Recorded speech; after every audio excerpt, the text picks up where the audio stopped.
آپ سب کو میری طرف سے بہت بہت سلام۔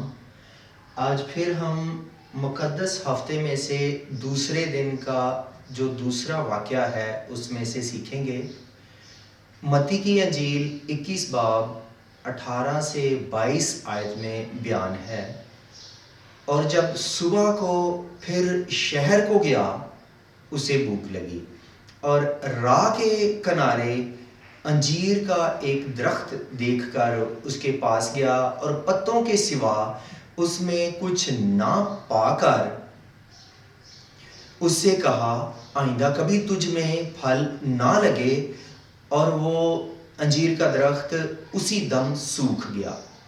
اس کے شاگردوں نے تعجب کیا اور کہا، یہ انجیر کا درخت کیوں کر ایک دم سوکھ گیا؟ یسوع نے ان سے کہا، میں تم سے سچ کہتا ہوں کہ اگر ایمان رکھو اور شک نہ کرو تو نہ صرف جو انجیر کے درخت کے ساتھ ہوا وہی کرو گے، بلکہ اگر اس پہاڑ سے بھی کہو کہ اکھڑ جا اور سمندر میں جا پڑ تو یہ بھی ہو جائے گا۔ اور جو کچھ تم دعا میں ایمان کے ساتھ مانگو گے وہ سب تم کو ملے گا۔ یہاں پر عید کا سماں ہے، جیسے یسوع یا جو دوسرے لوگ آتے تھے عید کے اس عید پر، دوسری عیدوں پر بھی، تو یروشلم میں رش ہوتا تھا، اس لیے وہ رات گزارنے کی غرض سے سب لوگ کسی نہ کسی جگہ بسیرا کرتے، جیسے یسوع زیادہ تر بیتنیہ کے شہر میں، بیتنیہ کے گاؤں میں آیا کرتا تھا۔ اور جب صبح ہوئی تو یہ غالباً دن کا پہلا ہی پہر ہے، اور یسوع یروشلم شہر کی طرف جا رہا ہے، اور اسے جیسے لکھا ہے کہ اسے بھوک لگی، اور اس نے راہ کے کنارے چلتے ہوئے انجیر کا درخت دیکھا، اور وہ اس غرض سے گیا کہ اس میں پھل ہوگا، پھل توڑے گا یسوع اور وہ کھائے گا۔ لیکن جب یسوع نے دیکھا کہ اس میں پھل نہیں تو یسوع نے اسے ڈانٹا، اس پہ لعنت کی کہ آئندہ کبھی تجھ پہ پھل نہ لگے۔ تو جب عام اس حوالے کو پڑھتے ہیں تو یہ تاثر سامنے آتا ہے کہ یسوع نے اس درخت پر لعنت بھیجی اور وہ سوکھ گیا، جس وجہ سے پریشانی ہوتی ہے۔ تو اس واقعہ میں سے ہم سیکھیں گے کہ ایسے یسوع نے کیوں کہا، یا بعض لوگ اسے معجزہ بھی کہہ دیتے ہیں، جبکہ معجزہ وہ ہوتا ہے جس میں سے بھلائی، ترقی، خوشی ہو، اور یہ معجزہ نہیں، یہ لعنت ہے کہ جو معمول سے ہٹ کر ہے اور ایک دم یسوع کے کہنے سے وہ سوکھ جاتا ہے۔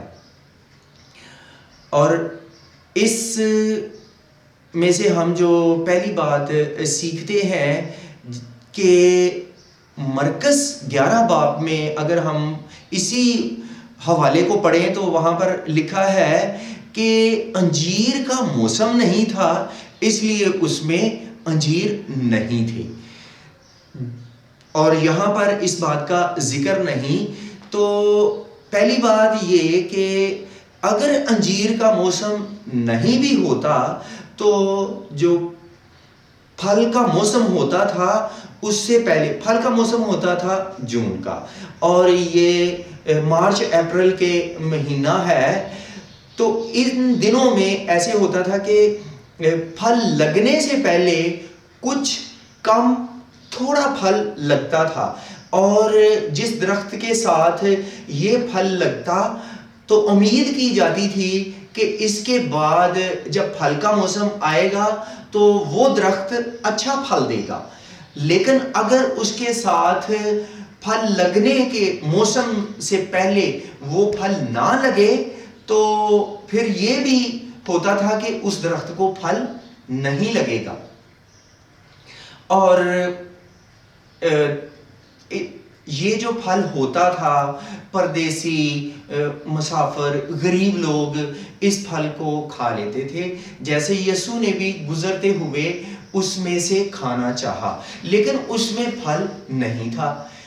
دوسری بات یہ بھی کہتے ہیں کہ جیسے یہاں پر بھی بیان ہے کہ اس میں پتے تھے، تو جب انجیر کے درخت میں پتے ہوتے ہیں تو اس میں پھل بھی ہوتا ہے. جب پھل پک جاتا ہے، پھل گر جاتا ہے تو پتے بھی گر جاتے ہیں. یہ بھی بات ہے. جبکہ دور سے وہ درخت پتوں سے بھرا سرسبز دکھائی دیتا ہے، لیکن جب یسوع گیا تو اس میں پھل نہیں تھا.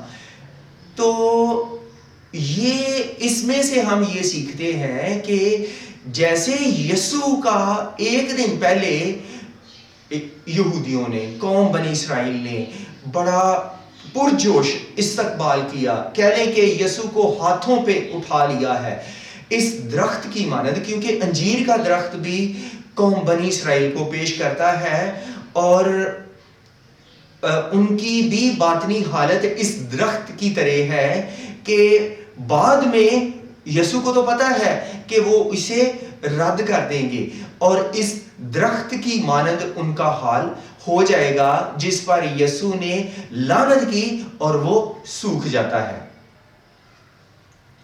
اور شاگردوں نے دیکھ کر تعجب کیا کہ یہ انجیر کا درخت ایک دم کیوں سوکھ گیا. یسوع نے ان سے کہا، میں تم سے سچ کہتا ہوں کہ اگر ایمان رکھو اور شک نہ کرو تو جو کچھ انجیر کے درخت کے ساتھ ہوا، نہ صرف وہی بلکہ اس سے بھی بڑے کام کرو گے. کہ اگر تم پہاڑ سے، جو یہ پہاڑ ہے غالباً وہاں سے راہ میں سے گزرتے ہوئے زیتون ہی کا پہاڑ آتا تھا، اور پہاڑ پر کئی درخت بھی ہو سکتے ہیں، تو اس پہاڑ سے بھی کہو کہ تو اکھڑ جا اور سمندر میں جا پڑ، تو یہ بھی کر سکتے ہو، بڑے بڑے کام تم کرو گے.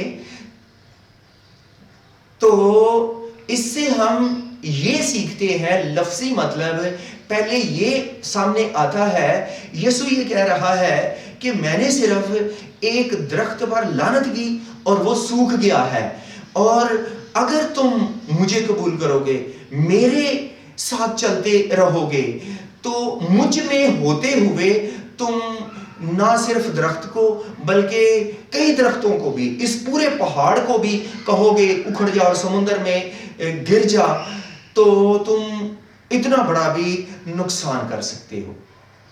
تو سیکھنے یہاں پر یہ بھی بات ہم دوسری یہ سیکھتے ہیں کہ مکمل طور پہ جو انجیر کا درخت قوم بنی اسرائیل کو پیش کرتا ہے، مکمل طور پہ جو پہاڑ کی مانند ہے، یہ پوری قوم یسوع کو رد کر دے گی. اور اس کا جیسے یسوع نے کہا کہ یہ پہاڑ تم کہو کہ یہ سرک کر سمندر میں چلے جائے تو اکھڑ کر، تو ایسے ہی ہوا.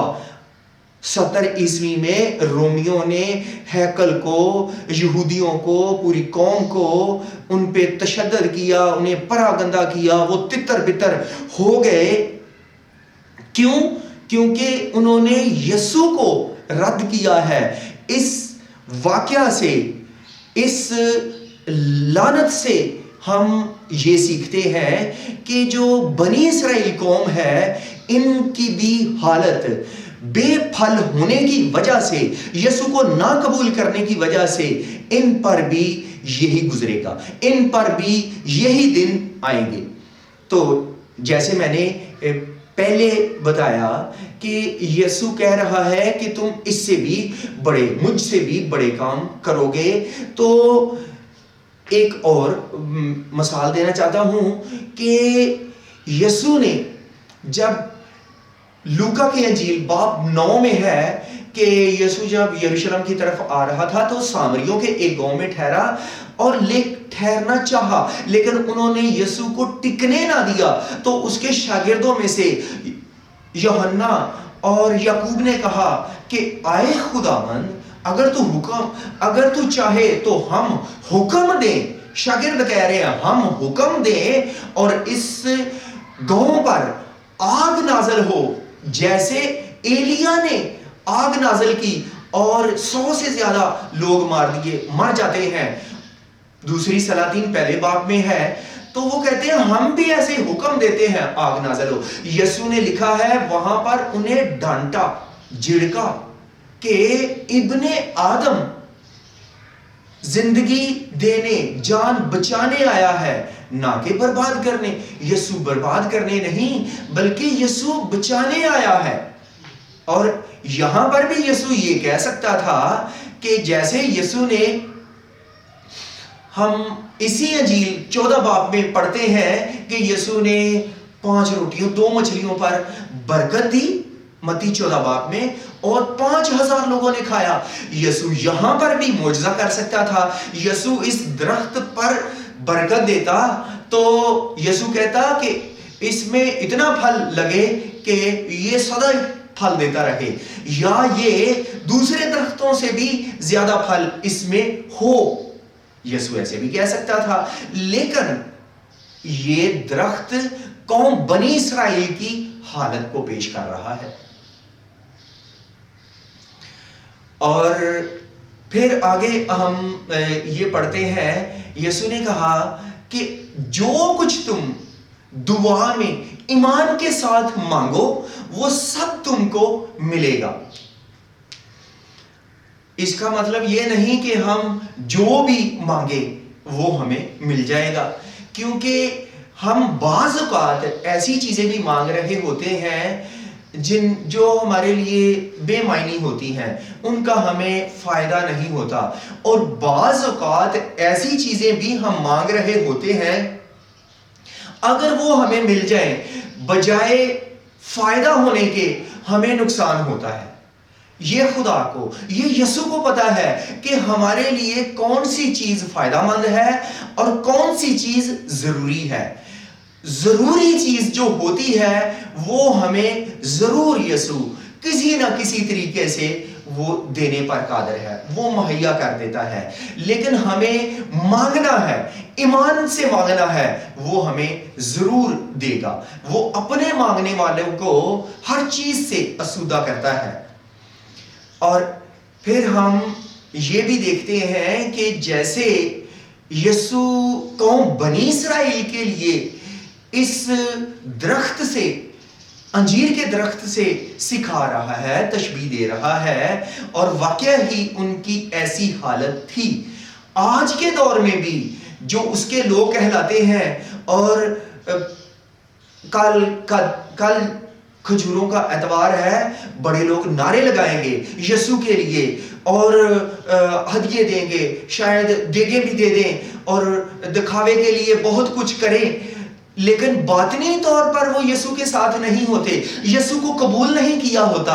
جبکہ یسوع یہ چاہتا ہے کہ آج بھی لوگ ان یسوع کو قبول کریں، اپنی زندگیوں کو پھلدار بنائیں. یہ درخت پھلدار تھا. یسوع چاہتا ہے کہ قوم بنی اسرائیل پھل لاتی. یسوع آج بھی چاہتا ہے کہ اس درخت کی مانند نہ ہوں بلکہ ہم پھلدار ہوں اور ہماری زندگیوں سے لوگ برکت پائیں. ہم اس کے لیے منادی کریں اور ہم محبت بانٹیں. یہ کیسے ہو سکتا ہے؟ جب ہم یسوع کو قبول کریں، سچے دل سے یسوع کو قبول کریں، اس کے ساتھ چلیں، تو ہم اس کے لیے کام کر سکتے ہیں، اس کے کھیت میں کام کر سکتے ہیں، اس کے لیے لوگوں کو جیت سکتے ہیں. پھر ہم اس درخت کی مانند نہیں بلکہ ہماری زندگیاں پھلدار ہو جائیں گی. اور جب ہم یسوع کو قبول کرتے ہیں، زندگیاں پھلدار بھی ہوتی ہیں اور ہم پاک بھی ٹھہرائے جاتے ہیں. اور یہ درخت یہ بے امانی کو بھی پیش کرتا ہے اور ناپاک ہونے کو بھی پیش کرتا ہے، جو قوم بنی اسرائیل کی حالت ہے.